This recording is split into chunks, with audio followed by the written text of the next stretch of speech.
గోంగూర పప్పు, ఆయిల్, ఆవాలు, జీలకర్ర,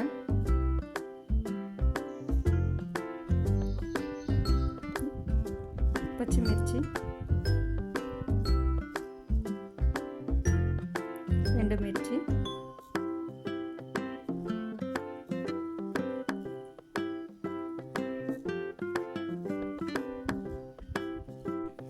వెల్లిపాయ,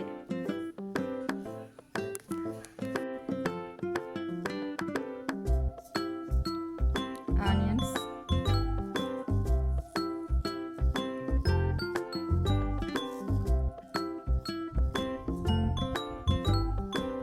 పసుపు,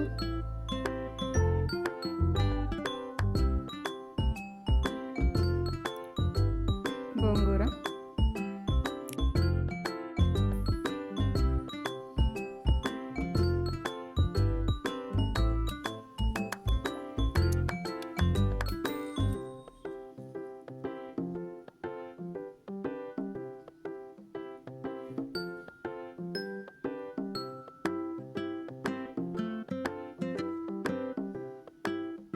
పసుపు వేసుకొని ఉడికించి ముందుగానే పక్కకు పెట్టుకున్న కందిపప్పు,